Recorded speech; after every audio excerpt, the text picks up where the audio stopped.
Assalamualaikum warahmatullahi wabarakatuh. Perkenalkan, nama saya Dwi Rahmi Ramadhani dengan NIM 2313404141 dari kelas BKI 6D. Pada pertemuan pertama, mata kuliah Public Speaking ini membahas kontrak perkuliahan serta penyampaian rencana pembelajaran semester atau RPS sebagai panduan selama satu semester ke depan. Selain itu, dijelaskan pula mengenai bentuk tugas yang harus dikerjakan. Terdapat tugas individu dan tugas kelompok.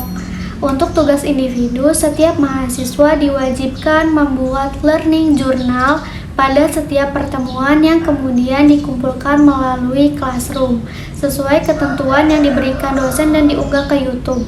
Dan setiap minggu akan ada 3 mahasiswa yang ditunjuk secara acak oleh dosen untuk maju ke depan kelas.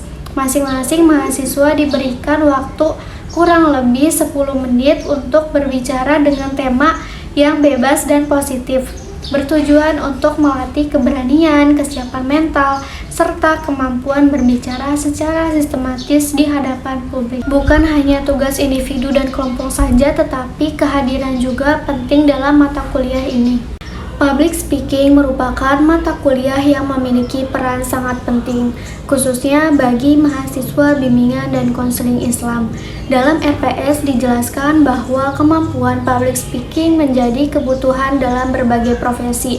Artinya, keterampilan berbicara di depan umum bukan hanya sekedar kemampuan tambahan, tetapi sudah menjadi prasyarat bagi siapa saja yang terlibat dalam aktivitas organisasi, pendidikan, dakwah, maupun dunia profesional. Kemampuan ini tidak hanya menunjukkan kecakapan komunikasi personal dalam menyampaikan pesan di hadapan publik, tetapi juga mencerminkan kepercayaan diri, kesiapan mental, serta kemampuan mengelola kecemasan berbicara atau yang sering kita kenal dengan istilah demam panggung. Dalam deskripsi mata kuliah dijelaskan bahwa public speaking mencakup berbagai bentuk komunikasi seperti pidato, ceramah, motivasi, debat, membawakan acara sebagai MC, maupun menjadi moderator.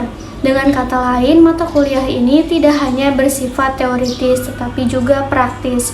Mahasiswa dituntut untuk mampu tampil secara langsung dan mempraktikkan teknik berbicara di depan umum.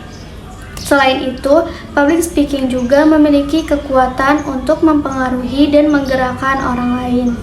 Dalam konteks bimbingan dan konseling Islam, kemampuan ini sangat relevan karena seorang konselor, pendakwah, maupun motivator harus mampu menyampaikan pesan dengan jelas, menyentuh, dan memberikan dampak positif kepada audiens. Dari sisi capaian pembelajaran, ada beberapa hal yang ingin dicapai.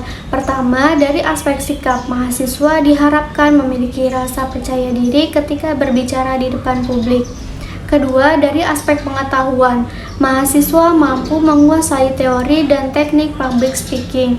Dan yang ketiga, dari aspek keterampilan, mahasiswa mampu tampil sebagai pembicara dalam berbagai peran, baik sebagai motivator, MC, maupun moderator. Menariknya lagi, materi yang akan dipelajari itu lengkap. Kita akan belajar tentang urgensi public speaking dalam kehidupan personal, sosial, dan profesional. Kemudian, teknik-teknik berbicara seperti penggunaan otoritas, testimoni, analogi, ilustrasi, data, hingga visual. Bahkan kita juga akan membahas persiapan verbal dan nonverbal, bahasa tubuh, ekspresi wajah, dan penampilan itu sama pentingnya dengan isi materi. Dan yang paling relate nih buat banyak orang, kita juga akan belajar tentang phobia speaking atau demam panggung. Ciri-cirinya apa dan bagaimana cara mengatasinya, semua akan dibahas dan dipraktikkan. Dijelaskan juga tentang sistem penilaian, kehadiran memiliki bobot 15%, ujian tengah semester 25%, ujian akhir semester 30%, dan tugas 30%. Artinya, konsistensi dan keaktifan selama perkuliahan sangat menentukan nilai akhir kita. Selain itu, ada juga tata tertib yang harus diperhatikan seperti hadir tepat waktu dengan toleransi keterlambatan 15 menit, berpakaian rapi dan sopan, serta menjaga etika selama perkuliahan berlangsung. Karena profesionalitas dimulai dari hal-hal kecil seperti disiplin dan sikap. Sebagai mahasiswa bimbingan dan konseling Islam, kemampuan public speaking bukan hanya untuk tampil di depan kelas, tetapi sebagai bekal ketika kita terjun ke masyarakat. Seorang konselor harus mampu menyampaikan empati dengan kata-kata yang tepat. Seorang pendakwah harus mampu menyampaikan pesan dengan menyentuh hati. Dan seorang motivator harus mampu membangkitkan semangat audiensnya. Jadi mata kuliah ini bukan sekedar 2 SKS, tapi investasi keterampilan untuk masa depan. Oleh karena itu, melalui mata kuliah ini diharapkan mahasiswa tidak hanya mampu berbicara, tetapi mampu berbicara dengan makna, percaya diri, dan berdampak. Sekian, kurang lebihnya mohon maaf. Wassalamualaikum warahmatullahi wabarakatuh.